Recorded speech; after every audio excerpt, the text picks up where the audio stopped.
your client's not progressing as much as you want, like, oh, are they really feeling the value of what I'm charging because they're not progressing as fast as I had anticipated or as fast as I want?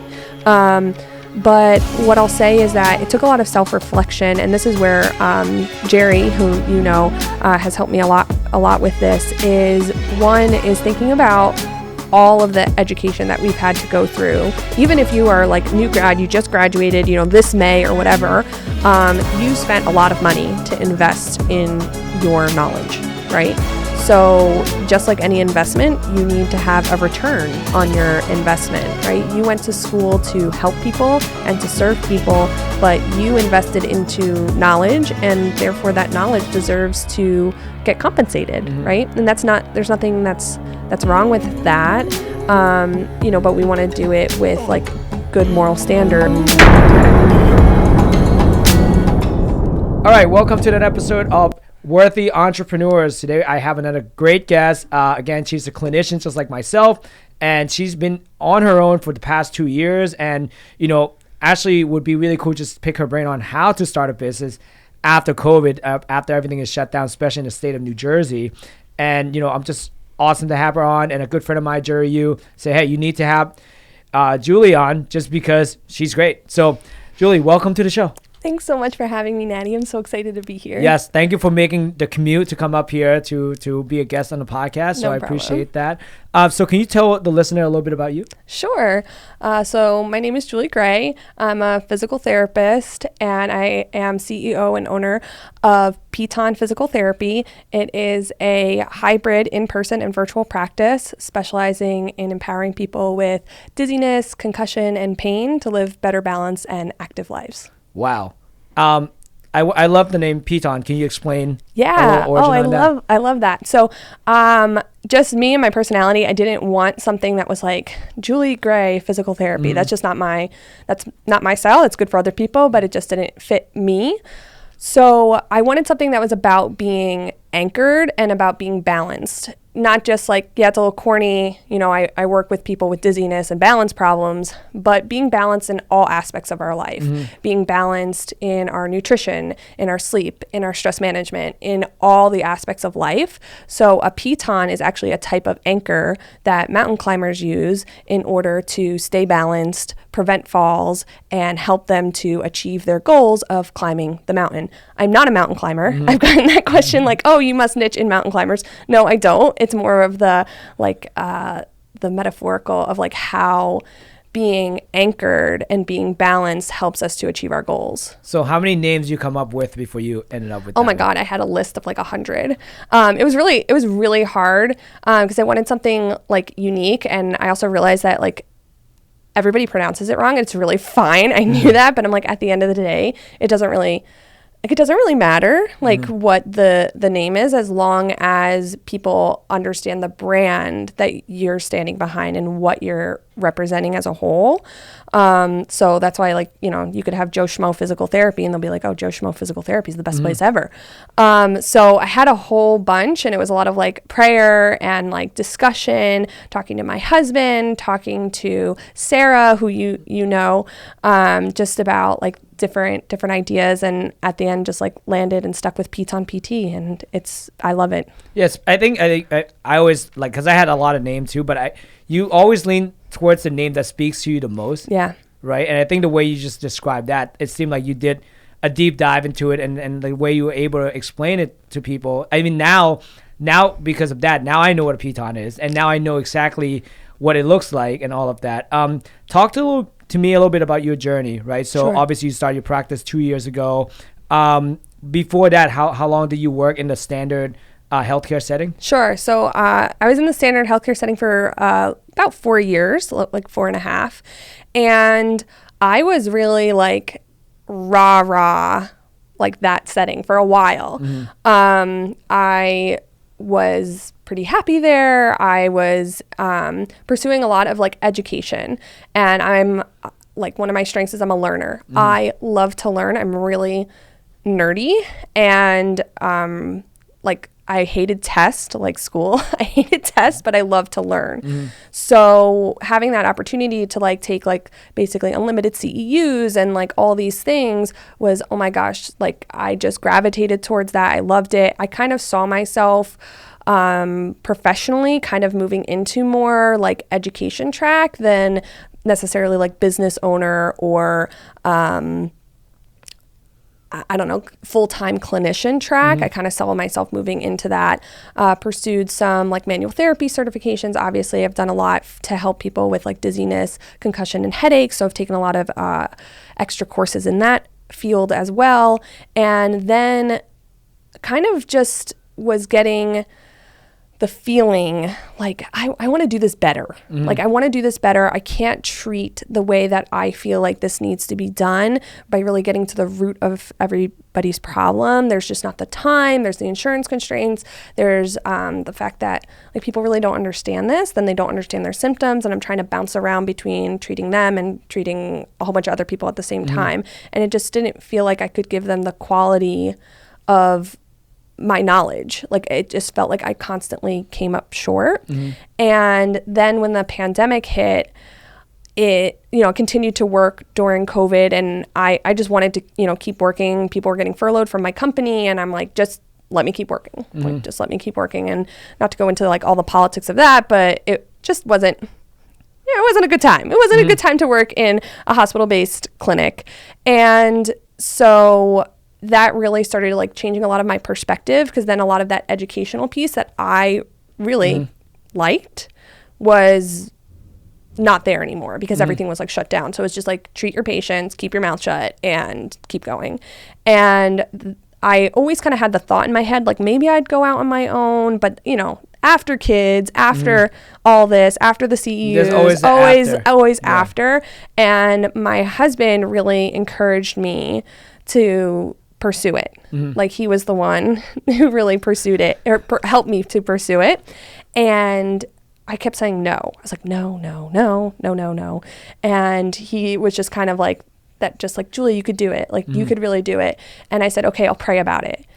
And it wasn't really until I prayed about it and I'm a person of faith, but like God really opened the doors to make that happen. And it was like so many other doors closed, like other career paths, other like where I thought I was going to be living at the time, like all these things, all these doors closed, and this one opened. And it was like such a clear sign, like, okay, I need to do this now. And so that led me to starting in September of 21. And then it was like Omicron. Omicron hit, and it was like, so I just started kind of like building up my caseload. I was telling you, like I moved to a completely new area. So where I was working in like a corporate healthcare setting, I moved about an hour south. So I left all of my contacts, my patients, everybody I left behind, and I completely had to start new. And that was incredibly like scary, starting a new business and not having like, I didn't kind of like, oh, let me start the side hustle and do that for a while. I went all in. I like execute. I had a supportive husband. We're like, you know, we just got to like, we just bought a house 2 months earlier. So we bought a house, we had new expenses, and now I'm quitting my job and starting a business. Like, holy cow. But he also knew that, right? Oh yeah. And he was supportive. Like he was like, I don't care. And that was so huge for us. We've been together since we were 14. I'm almost 30.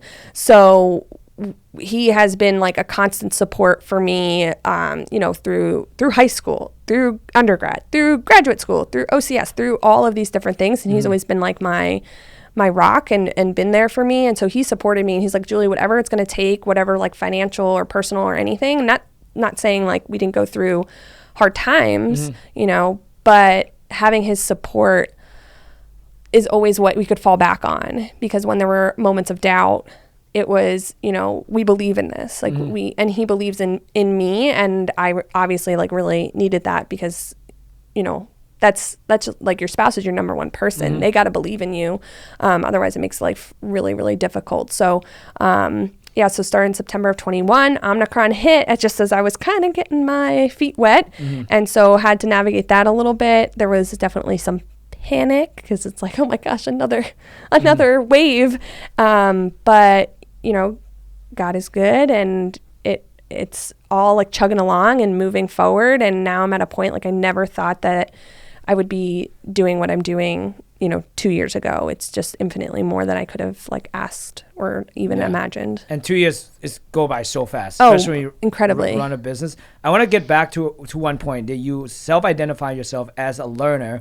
And I also identify myself as such as well, that I'm always a learner. I'm always looking to pursue knowledge, pursue truth. But what I found for myself is that because I'm always consuming knowledge and new information and all of this stuff, I have a hard time balancing the way of learning and executing. So how do you go ahead and do it? Because I know a lot of people listening to this, like they might be listening to this podcast, they might be reading 3 books at the same time, so have all this planned, and then when it comes time to actually take action, what do you usually do? Yeah. Oh, that's so hard. I think those are probably my top 2 strengths is like learner and execute. And that's like a pro and a con all at the same time. So it is such a balance. It's so easy to get overwhelmed. And I'll say it's really figuring out like what are my primary goals within the next maybe like 3 to 6 months, and what do I need to learn in order to achieve those goals in the next 3 to 6 months. Because if I'm looking at trying to absorb all the information all at once, it's going to get overwhelming. And I know for me, there's probably a lot of people listening who they're thinking about starting their own practice, or maybe they're just starting out. And I know when I listened to, I think, almost every podcast I could get my hands on when this idea was really starting to like get the ball rolling. I was just trying to absorb as much information as I could. And then probably about 3 to 6 months into actually having my business, I actually had to slow that down because it was getting really overwhelming for me, because you're going to hear people at different phases, like I'm 2 years in, somebody else is 10 years in, somebody else is 30 years in. All of our journeys are going to look different, and that information can get super overwhelming. So I think it's just the balance of figuring out what your goals, like we do for our patients. What are the short-term goals? What do I need to learn and figure out in order to achieve those short-term goals? And then when I get there, what are the next goals, and what do I need to learn in order to get there? I think I can't say that I've achieved that balance, but it's an ongoing effort. Well, it's a juggling act, right? Totally. I mean, for me, it's different season, different time, right? Yeah. There's the season where you come out up the grind a little bit, and I was like, all right, cool. Now let me just, better equip myself with more knowledge and with more truth. So when something bad does happen, because they always do, at least I am armed with some knowledge that I can feel, okay, I heard about this, I know this is going to happen, why don't I go ahead and execute on that? Like, I mean, there's many books on this table. Like, one of the best one I read was this book called Pizza Tiger, and it's Tom Monahan, who started Domino Pizza. And as I was reading through that book, he talked about how when he first started Domino Pizza, he hire a lot of people who knows the business more than he does, and he was just paying them. And then at that point, he found out that people were just A, not doing the job that they're supposed to do, B, stealing money from them, and then C, try to take the company away from him. And as I was reading that, I was like, man, this sucks. I can't believe that happened. But there's a part in my journey where something similar almost happened to me, and then as soon as that happened, I was like, oh my God, this reminded me of what happened to Tom Monahan. Yeah. So I went back and I just reread and say, okay, what did he do? How did he manage himself? Yep. How do you stay on top of this? And I learned through reading, and I also learned through hearing other people's stories, right? Just like absolutely. what we do on a day-to-day when we hear our patient's story. Yeah. So I think having a library or people that you can call on and during these hard times will actually help you prepare for the future, because in the future there'll be more challenging times. Absolutely. So based on that, what I wanted to ask you, what are some key moments that during the time that you thought it was like, man, I can't believe this is happening to me, and it's now, as you're looking it back, it's actually happening for you? Oh my goodness. So I'll say the biggest one was when I was looking to start. I was looking at being like brick and mortar. And again, I was like living in a totally new area. I didn't know what was a good area, what was a bad area. Also, like completely starting out new and fresh, like what should my rent be, like pricing and all of that goes into it. And so I had looked into a bunch of different locations and nothing felt like a good fit. I'm kind of, I live in Jackson, New Jersey. It's by Six Flags, and I'm kind of in the woods a little bit. So everything I was finding was kind of a little further away than what I wanted to be. And I really felt like the Lord was having me stay in the area that I moved to. So I didn't want to like go closer to the shore. I wanted to stay close, but finding like a location was kind of difficult.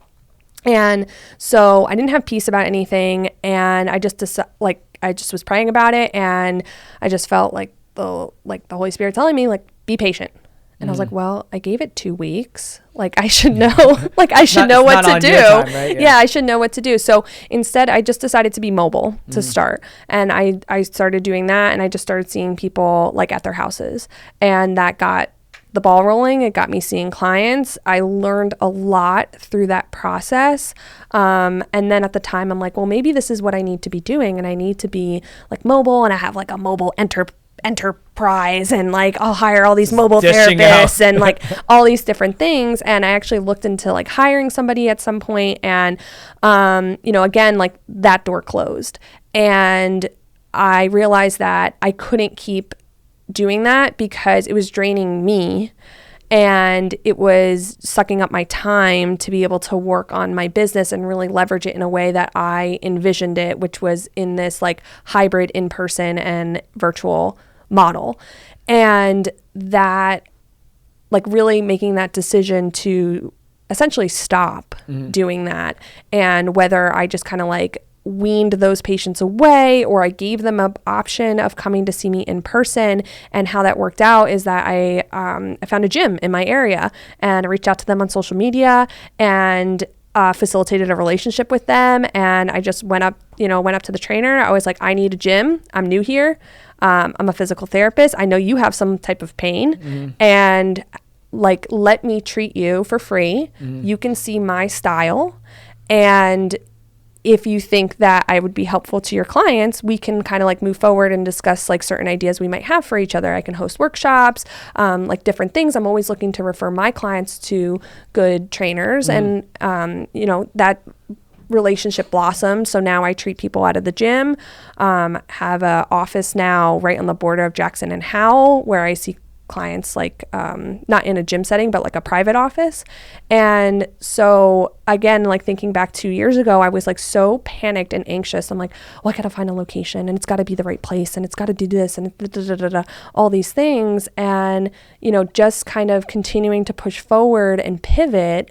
And now, like 2 years in, is like, okay, I'm seeing how this is like now I'm finally getting like my location and where I wanted to be. And I know a lot more now as far as like pricing and rent and like what this should look like. And I realized that, 2 years ago, that was my plan, but I wasn't ready. I really wasn't ready. And now I don't know that I'm more ready than I was.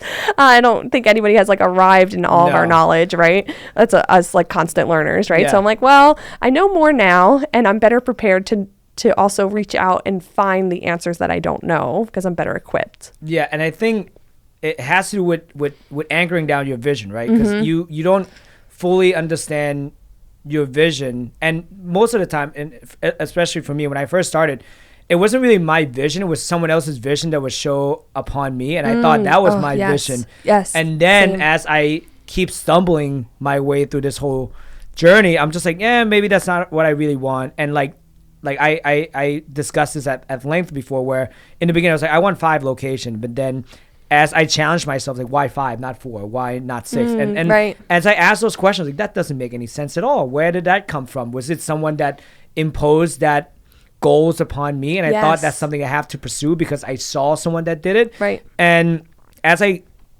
thought more and more, it's almost like when you go see your eye doctor and they give you that red barn for you to look at, and they're like, oh, is it clear? You can tell it's a red barn, but it's still a little bit hazy, right? And to me, adjusting your vision is like getting your eye checked, and as you figure out what is it that you really want. And For you, it was like, oh, well, I need a brick and mortar. Wait, maybe I need a mobile. Oh, wait, no, maybe I just need this and then go hybrid. So I think that's the whole path of what we're on, right? In life and in building businesses. Is like, what vision is it that we want? But it's also based on what problem we're trying to solve. Yeah. So I want to go back to that.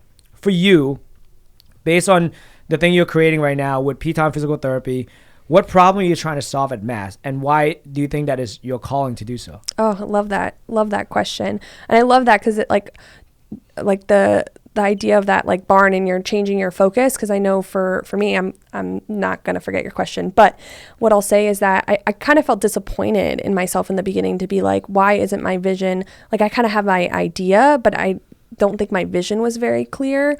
And it took getting the right help to also see, like I kind of had this idea and this goal, but I didn't know how to get there. And so the fear and the self-limiting beliefs is also what kept me from seeing a clear vision. And so then, starting to pursue what other people have done because, well, this person did it and it worked for them, so it must be what I need to do.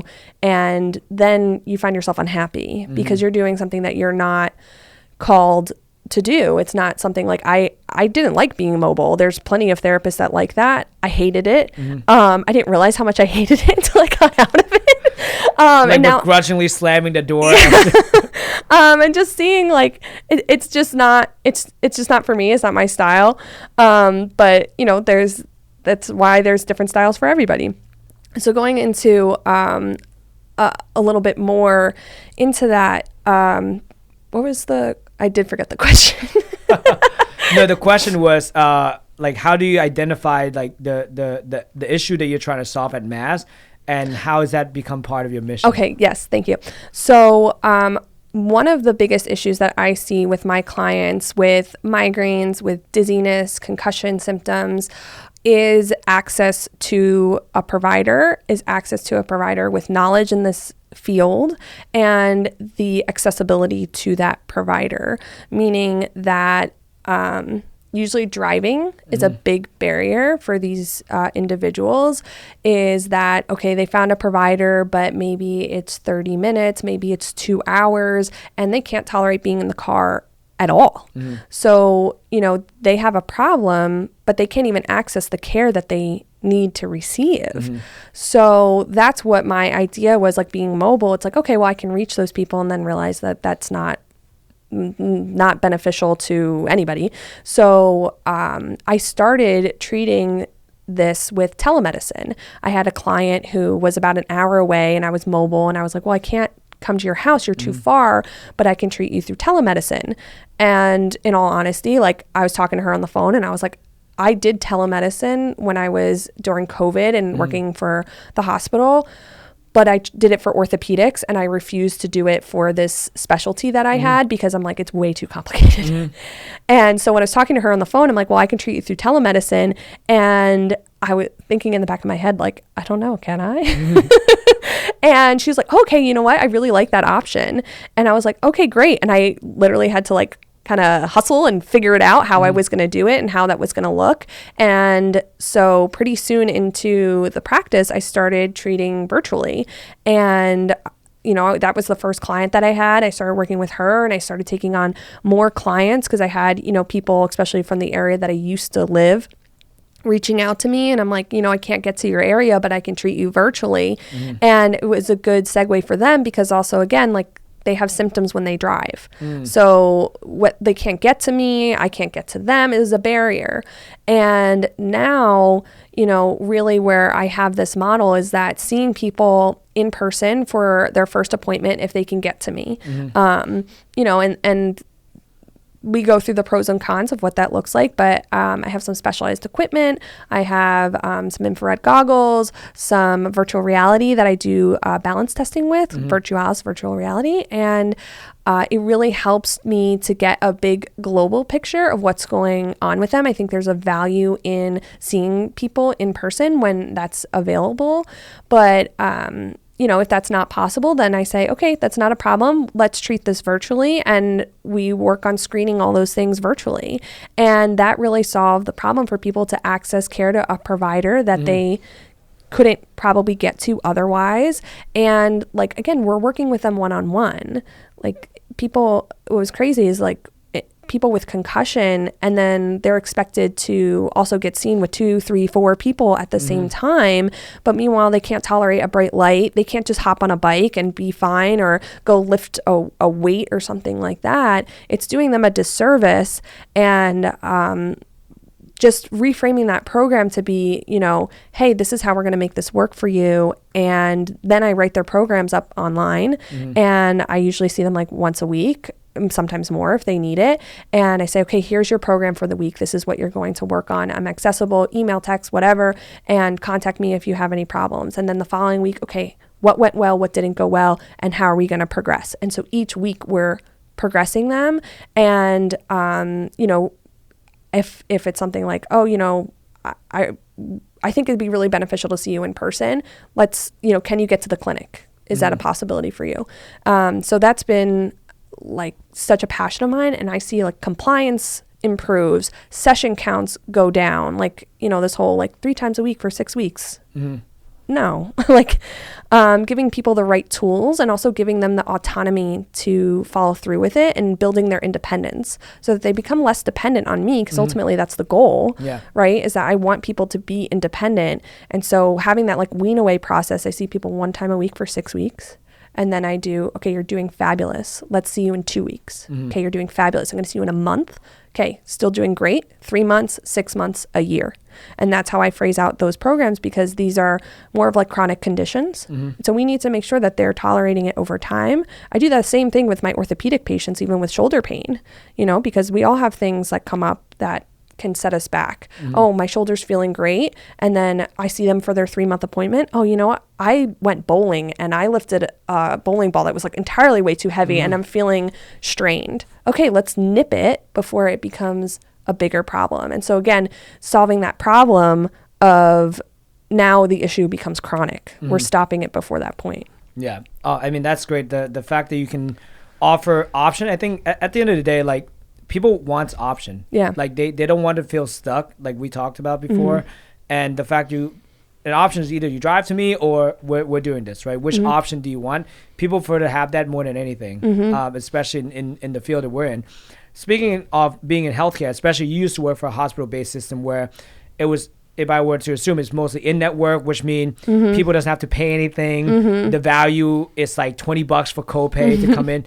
Now that you branch out on your own, how do you justify, how do you deal with the value proposition, especially as a clinician? Because we're overthinker. We're always going to say, because it's in our nature to serve people. And we don't want to, we also, it's weird, right? Where you think that by serving them, your service should be for free, which is it's a weird thing, because you know, nothing that's good is free. Right. So how do you overcome that obstacle for you? Yeah, that's been an incredibly hard obstacle, and one that I still think that I battle. Like I do. Like I know that I provide value and worth to my clients, but there are like those peaks and valleys. You know, your client's not progressing as much as you want. Like, oh, are they really feeling the value of what I'm charging, because they're not progressing as fast as I had anticipated, or as fast as I want.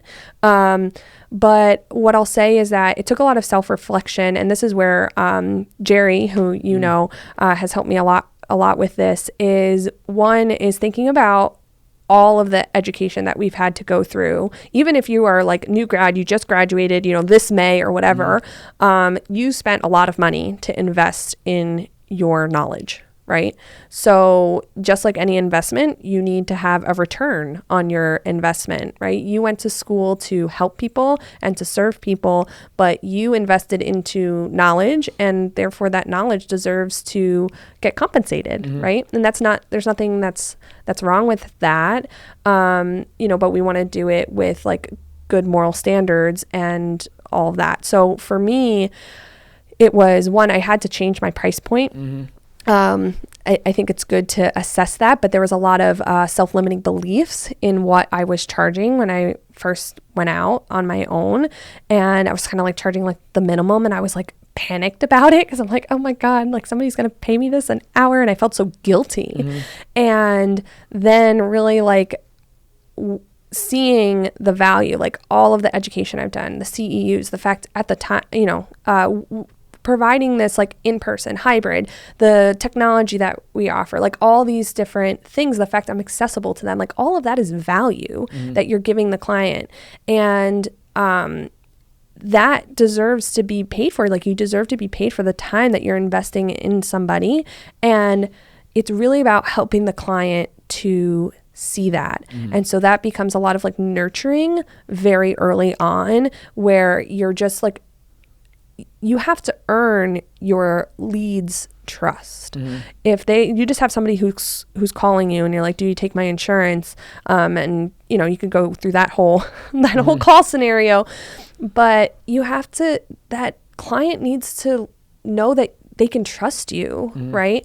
And when the risk is low in a $20 copay, it's like, all right, well, yeah, I trust you $20 worth, but do I trust you $200 or $300 or $400 worth? It becomes a lot more trust. And so you have to build up that like rapport early on. And so sometimes like I'm talking to people and I'm like, they're like, oh, hey, I need to think about it. Okay, no problem. I'll call you in 2 or 3 days and I'll follow up. And then sometimes I'm not asking like, hey, are you ready to schedule? It's like, hey, I know that we talked about, you were dealing with some family struggles. Your brother's in the hospital. How's he feeling? Just nurturing that relationship, because people are more likely to buy into you as the person than like, selling a good product and explaining that and having those good communication skills is obviously important, but people are they want to work with you. They want to like you. And then, you branch off beyond yourself, then you're instilling that value among your staff and all the other employees. So everybody gets the idea of how you operate. Yeah. I also think values is also determined with the person in front of you as well. Like, cause you and I can talk about the amount of courses we take, sum it all up, the hours and all of that stuff of how much we're worth, but it's also how much is it worth to them for us to solve their problems? Absolutely. Right. And another thing that I've learned, and just studying like different businesses, especially like, I don't know, like the second richest man now in the world is the guy who owns like Louis Vuitton, an all high-end brand. Right. And I was like, why are people playing so much value in luxury item? Right. And I was just studying him. He did an interview. He was like, well, what we do with this luxury item is that we associate value and status with what we sell and what we provide. And I'm like, that's interesting. And I just thought into how we could provide it in a service business like ours. It's like, well, if someone's come to us, they have this problem that needs to be solved, and we can charge appropriately to help them solve that problem and still build trust in some way, but also take it farther where they now feel good about themselves by investing in themselves. That's a status association. And like the example I always ask people is like, well, if you were to plan your retirement, right, would you go with a financial advisor that charged the lowest? Like, would that person guarantee you the best return by the time you're 65? Right. Again, if you were to go to court and you are on trial to go to jail, what kind of lawyer would you want? Right. And then most people would be like, well, you can't. It's not the same thing. But really, I mean, I would argue differently. Like, if you end up going to jail, if anything, your body is still intact. But if you are ill and you have injury, like, you only have one body. You have one opportunity to really take care of it. So why not look at that as an investment 100%. to enhance your status as an individual, to be an ideal version of yourself, right? Absolutely. And that, I think that takes a lot of like mindset change. Like, even I know for myself, and I'll say, when I was working in like a hospital-based system, it's so much about like, you're really burning yourself out to service everybody else. And you think that you're doing that for the greater good. Look at how much I'm helping my patients. Look at how much I'm giving away. And like, we drain ourselves so thin that often our own health is compromised. Like, I know when I was working there, I didn't have time to exercise. I was not eating right.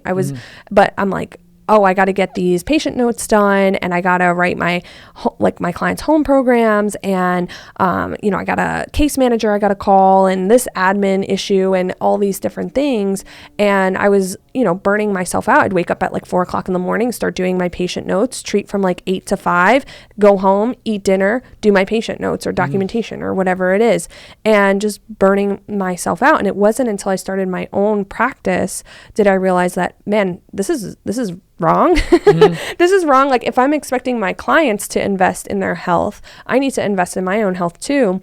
And just in full transparency, I'm very like open about kind of like my medical stuff, but I'm like the dizzy PT who also has dizziness. So shortly after starting my own practice in this, I started having dizziness issues, and I'm like, okay, this is like psychosomatic. I'm like talking about this all the time, and like what's going on.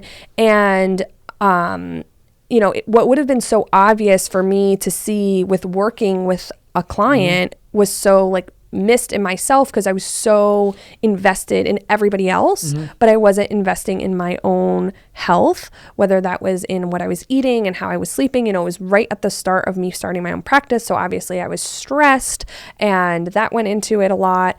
And really now, like, investing in my own health, paying for a gym membership, paying for a nutrition plan, paying, I'm doing some things with functional medicine now, also looking into, I have vestibular migraines, which is a migraine that makes you dizzy. I've had them my whole life and really kind of just like ignored it until eventually I got dizzy from it. And so now that's kind of put me on the track professionally to pursue some of that deeper rooted things through functional medicine. And so branching, even now, realizing that like physical therapy, I love what I do as a physical therapist, but there are certain things that we get a lot of education from as physical therapists, but we have to branch out of our own field in order to help ourselves as business owners, but also help ourselves in our own like health and wellness journeys. And so that's what I'm looking to do with my clients as well. Kind of saying like, well, what's your hormones like? What's like deeper knowledge into their like nutrition? Because as physical therapists, we just don't get like a lot of education. Apparently we just shun on that. It's so weird. But it's so like, it is so important. And especially like the specialty that I have, there's such like evidence for like food triggers, but we also have to say like, but why? Like, why does food trigger some of these things? What systemic inflammation is maybe going on that causes you to feel this way when you eat nuts or cheese or drink alcohol or something like that? But it's investing, and that was such a self-limiting belief that I had, was like, I can't, like, I was so holding on to my own, like, I don't know, like wallet or however you want to say that, in which I'm like, well, I need people to invest in me, and then I can invest in myself. But once I invested in myself, that's when other people could see the investment in me. Well, I mean, it's go back to that old saying, like, you have to pour into yourself first before you can pour into other, and vice versa. And to your point, I'm on the journey now where, we have 15 people on staff. That's 15 household that I have to care for. Right. But if I were to go back to my old way of thinking of like, oh, I have to take care of them. Like, no, I got to take care of me. Yeah. Because if I'm good mentally, physically, spiritually, then I know I can run the business well. I can take care of my family. I can take care of other people's family by giving them good opportunity to grow within the company. Right. Right. And we say the same thing when it comes to like parents, right? It's like, hey, you got to put your mask on first before you put the kids' masks on. But then here we are as healthcare provider, as business owner, not doing the same thing. Like, absolutely. I talk to my team all the time. Like, now, within the past 6 months, it's been probably the most stressful the past 2 months for me, but I double down on all my health stuff way more. Yeah. So back in the day where if I'm stressed, I would stress, eat or drink. I don't do that. Yeah. Like, there's no alcohol in my house. I don't even have that in there at all. Right. But what I do is like, okay, well, why don't I just do more cold plunge? Rather than doing 2 minutes, I'm going to do 4. Yeah. Right? If I meditate 5, I would meditate 10. Yeah, exactly. I'll go for a walk 3 times a day now with Cody rather than just once. Right. So if I double down on that, and it's so, there's something so profounding about like just centering yourself through movement. Yes. Through just taking care of yourself. And then 100%. From there, once you pour into yourself, you can pour into other people. Right. And that's really what like I teach like my clients as well. We kind of have like these, you know, these 3 phases. And the first phase is we're prepare. It's our prepare phase. Like before I start teaching you exercises to manage this, I need to set up the foundation, your foundational wellness. What is your sleep? What is your nutrition? What is your stress and anxiety levels? And how are we managing these things? And so many of my clients, it's like, I have no sleep schedule. I either like I don't eat or I eat 1 meal a day. I don't drink any water. And then we're wondering why we feel like absolute garbage, you know? So that's like the first step. It's like, I'm literally there, like building them a routine. I say, okay, in the morning, this is what I want you to start a thought journal. And that can be prayer, that can be meditation, that can be just your to-do list of the day. But in the morning when you wake up, you're just going to release your thoughts out, whether you talk it into your phone, but something that you can externally, like it just revives you. And then you're going to do some type of like movement in the morning, ideally, whether that's a 2-minute walk or a 10-minute jog, whatever it is, some type of movement, get your heart rate going. And then at night, before you go to bed, you're going to turn your phone off an hour before you want to sleep.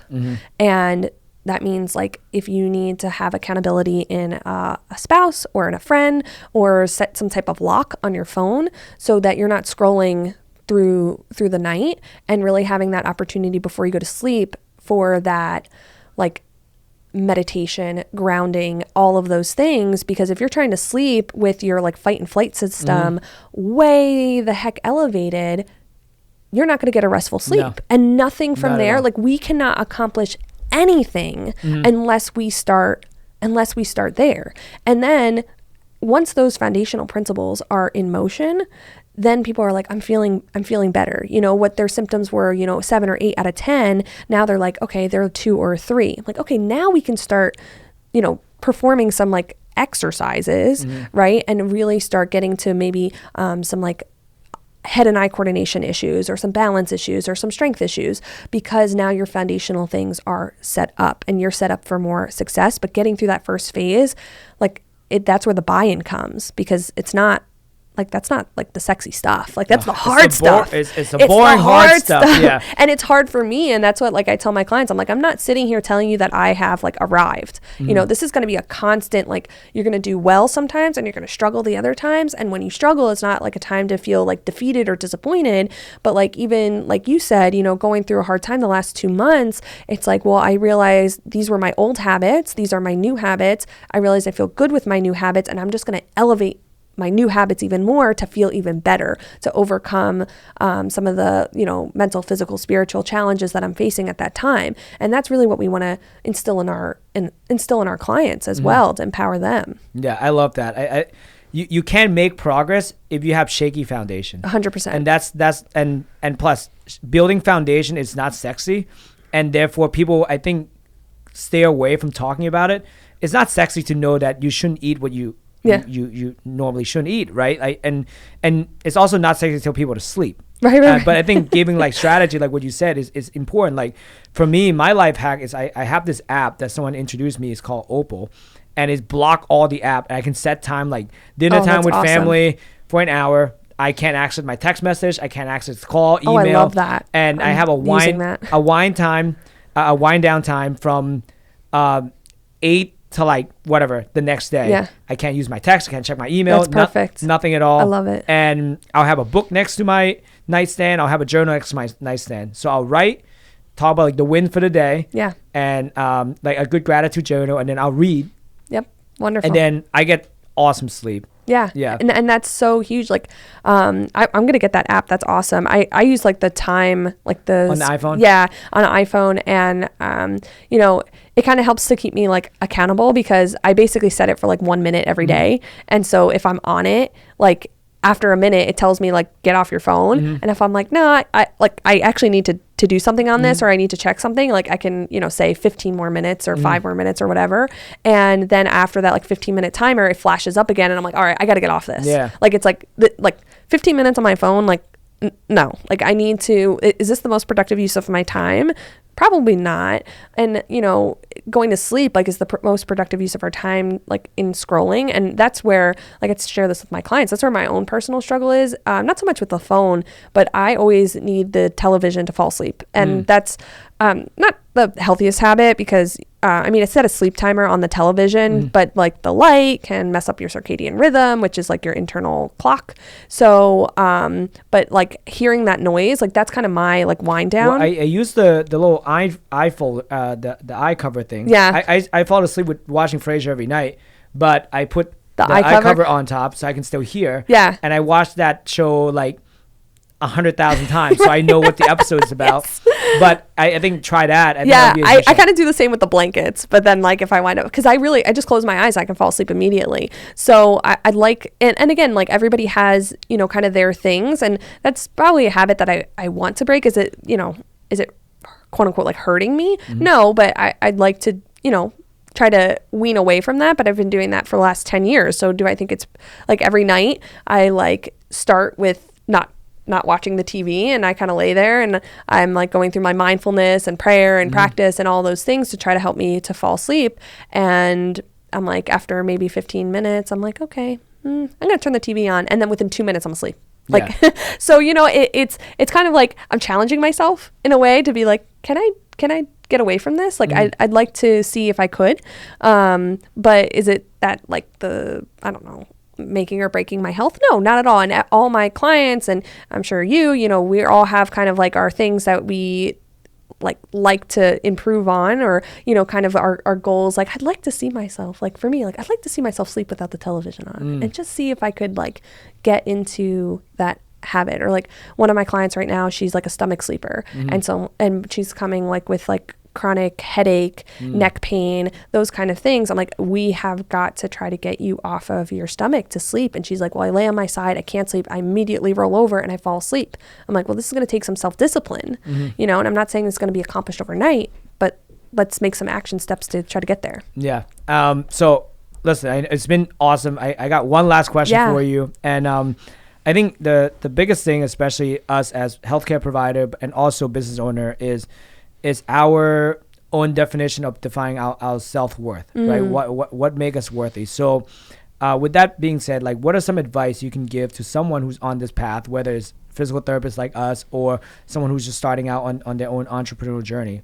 What are some advice that you give yourself to help you stay on the same path, but also feeling worthy going through the trenches and the hard time at the same time? Wow. Yeah, that's a deep question, Natty. So like I mentioned earlier, I'm a person of faith, right? I wouldn't have ever taken the steps that I did in starting my business if it wasn't for my faith. And if you asked me when I was just graduating PT school or any of those things, I would have said like, there's no way I'm ever starting a business. No way. That was not something like I had a dream of being an entrepreneur. None of that. It came from my faith and really feeling led in that way.